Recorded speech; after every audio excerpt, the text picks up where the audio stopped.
Hi friends, welcome to learn with tricks YouTube channel. మన ఛానల్లో రెగ్యులర్గా ఆర్ఆర్బీ, ఎన్టీపీసీ మరియు గ్రూప్ డి మరియు రిమైనింగ్ కాంపిటేటివ్ ఎగ్జామ్స్ని దృష్టిలో పెట్టుకొని రెగ్యులర్గా ఇంపార్టెంట్ క్వశ్చన్స్ అనేవి సబ్జెక్ట్ వైజ్గా డిస్కస్ చేయడం జరుగుతుంది. Already physics, chemistry, biology, geography bits అనేవి మన ఛానల్లో అప్లోడ్ చేయడం జరిగింది. ఇంకా ఎవరైనా అవి చూడకపోతే నేను డిస్క్రిప్షన్లో లింక్స్ ప్రొవైడ్ చేస్తాను. మీరు దాని ద్వారా వెళ్ళి ఆ వీడియోస్ని అయితే చూడవచ్చు. ఈరోజు మనం ఎకనామిక్స్ చూద్దాం.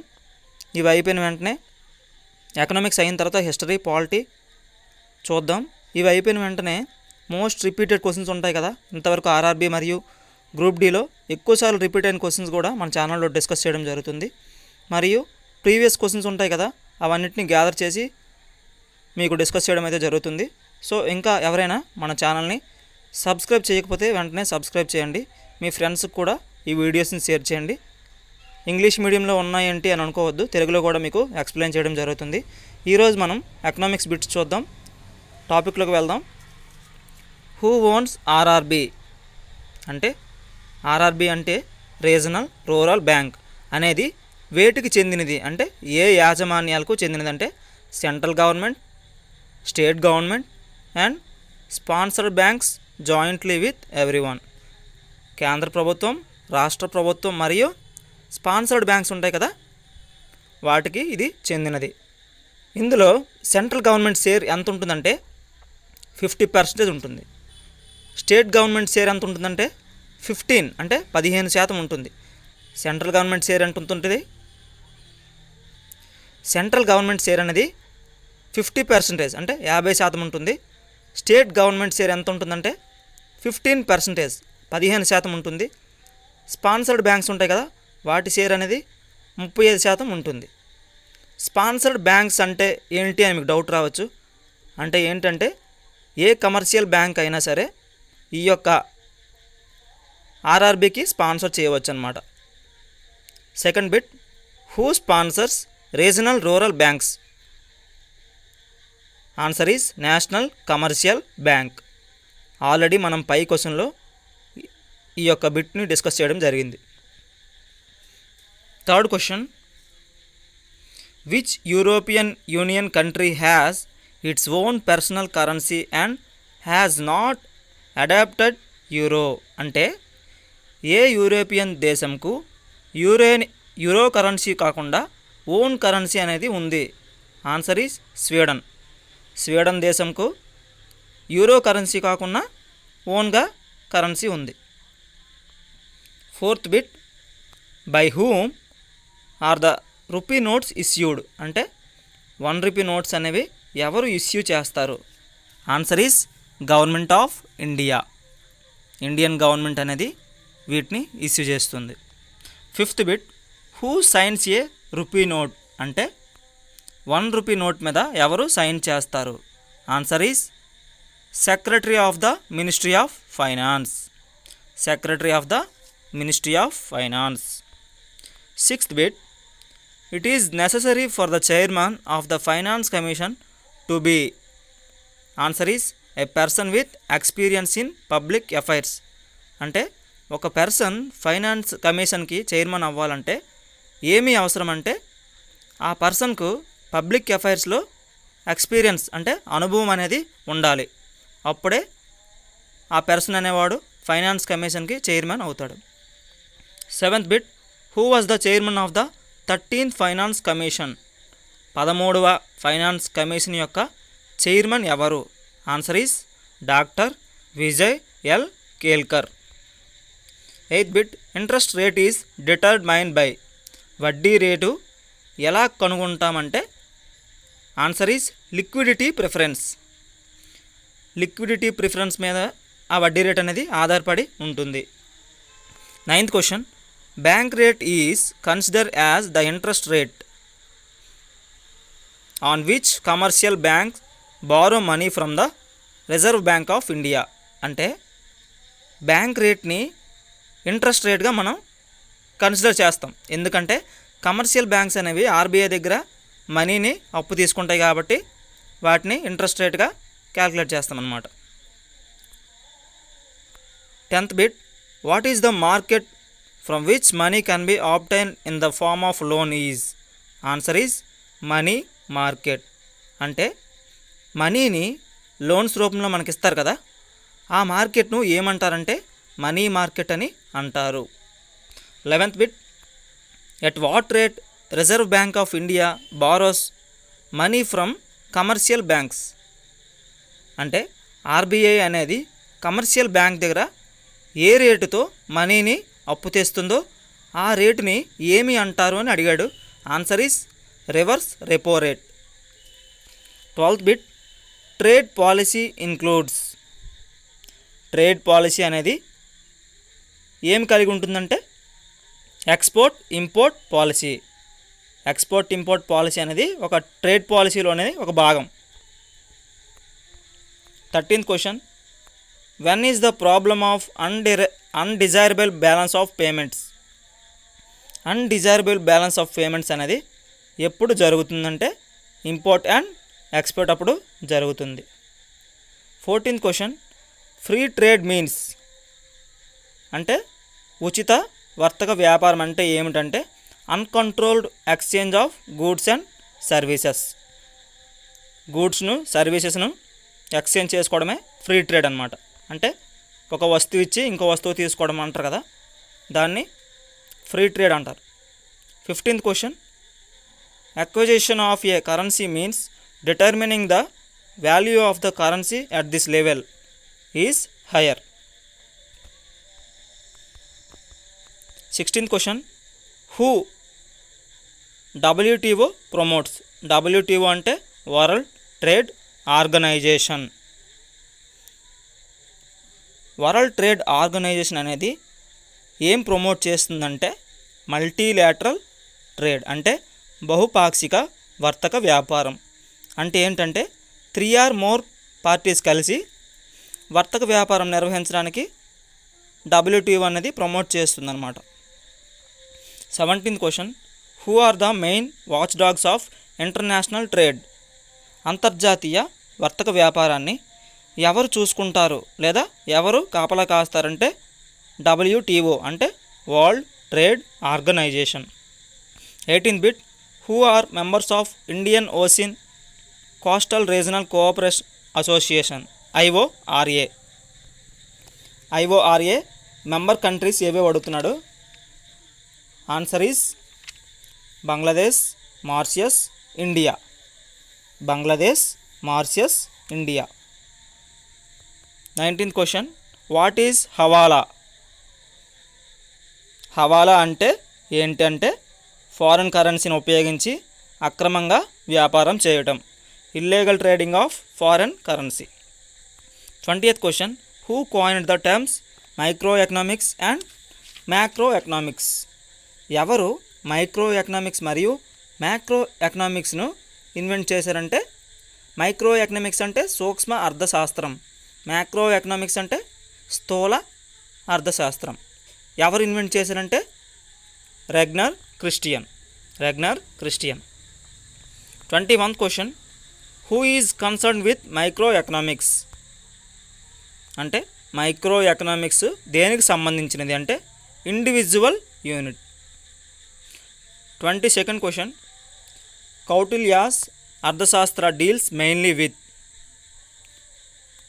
అంటే కౌటిల్యుని అర్థశాస్త్రం ముఖ్యంగా దేనికి సంబంధించిందంటే పొలిటికల్ గవర్నెన్స్ అంటే రాజకీయ పాలనకి సంబంధించినది.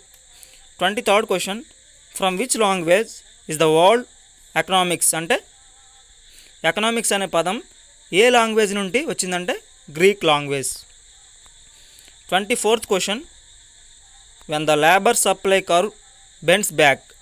అంటే labour supply curve back bend అయినప్పుడు ఏమవుతుందంటే ఇన్కమ్ బికమ్స్ ఏ లో లెవెల్ ఐటమ్. అంటే ఇన్కమ్ అనేది లో లెవెల్ ఐటమ్ అనేది అవుతుందన్నమాట.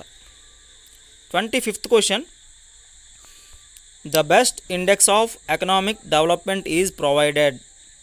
అంటే ఎకనామిక్ డెవలప్మెంట్ యొక్క బెస్ట్ ఇండెక్స్ను ఎప్పుడు ప్రొవైడ్ చేస్తారో అని అడుగుతున్నాడు. Answer is year by year by an increase in real income per capita.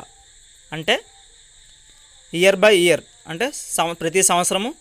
Next real income per capita increase అయినప్పుడు, real income per capita increase అయినప్పుడు మాత్రమే ఈ యొక్క ఇండెక్స్ను రిలీజ్ చేస్తారనమాట.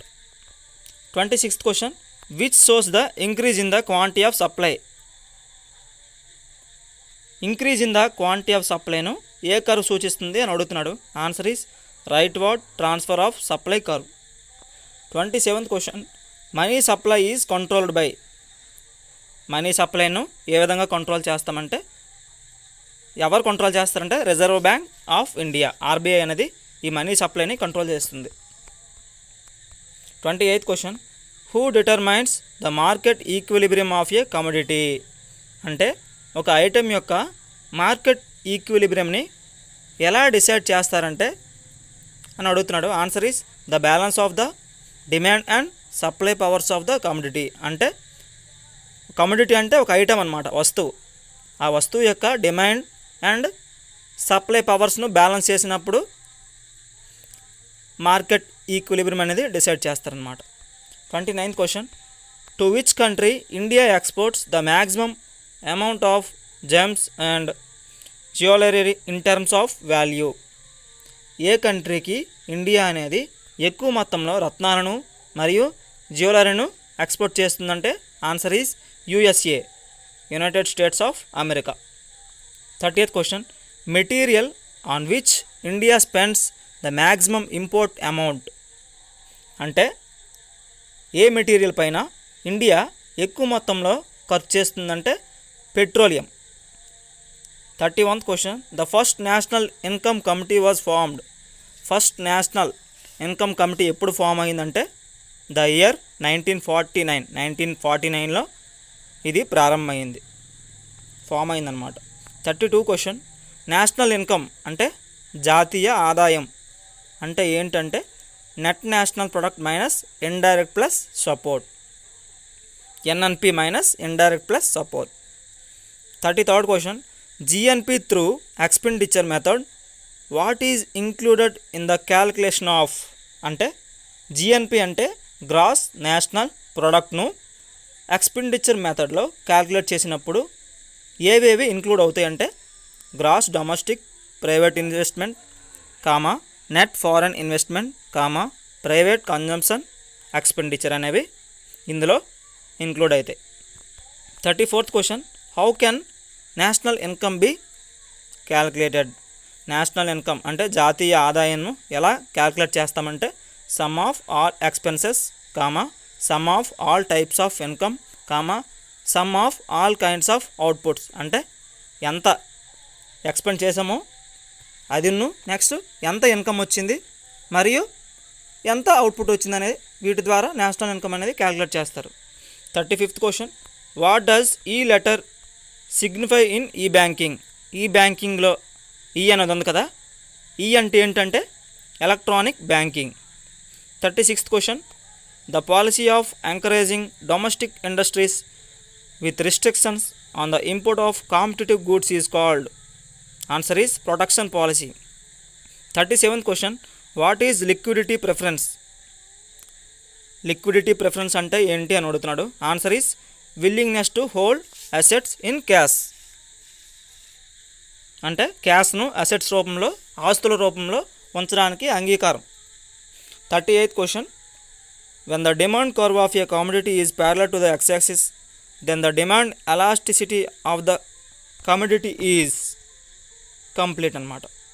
39th question, in the budget figures of the government of India the payment of interest, subsidy, pension, social services etcetera is part of which of.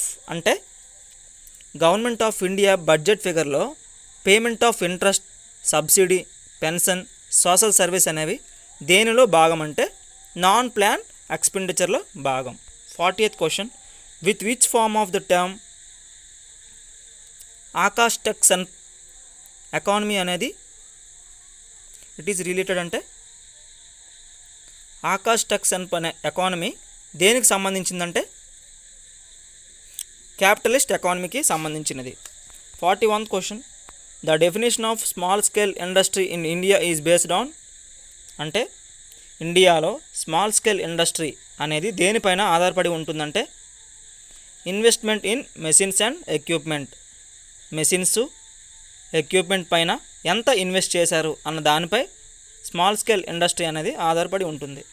42 question, the central statistical organisation has presented the figures under a new revised series which considers the loan year అంటే 1980-1981. 43rd question, charged gross rent of building occupied by మాలిక్ whose share is అంటే buildings rent అనేది ఏ షేర్లోకి వస్తుందంటే final consumption అనేది వస్తుందన్నమాట. 44th question, full convertibility of rupees means free determination of the exchange rate between rupees and foreign currencies by. Answer is market forces of demand and supply. 45th question, who has been appointed as the governor of Reserve bank of India after the retirement of MR YV Reddy. MR YV Reddy retirement అయిన తర్వాత ఎవరు RBI గవర్నర్గా appoint అయ్యారంటే mister D Subbarao. Present ఎవరంటే Shaktikanta Das. Present RBI governor ఎవరంటే శక్తికాంత్ దాస్ అనమాట. 46th question, what is the simultaneous presence of high rate of inflation and high rate of unemployment? Answer is stagflation. 47th question, what are the main causes of inflation? Inflation అంటే ద్రవ్యోల్బణం అనమాట. ద్రవ్యోల్బణం జరగడానికి main కారణాలు ఏంటంటే increase in capital supply. Capital supply అనేది increase అవ్వడం వల్ల ద్రవ్యోల్బణం అనేది అవుతుందన్నమాట. 48th question, supply of agricultural products is అంటే అగ్రికల్చర్ ప్రొడక్ట్స్ ఉంటాయి కదా, వాటిని సప్లై చేస్తే ఏమవుతుందంటే of and inelastic. 49th question, green accounting means measuring the national income of a country keeping the estimation of. Answer is pollution and environment damage. 50th question, what are the main objectives of planning for disaster? Answer is vulnerability. Thank you friends. ఈ video మీకు నచ్చినట్లయితే like చేయండి, share చేయండి, subscribe చేయండి. ఏమైనా తప్పులు ఉంటే sorry friends. Next video అనేది పార్ట్ 2లో చూద్దాం. Thank you.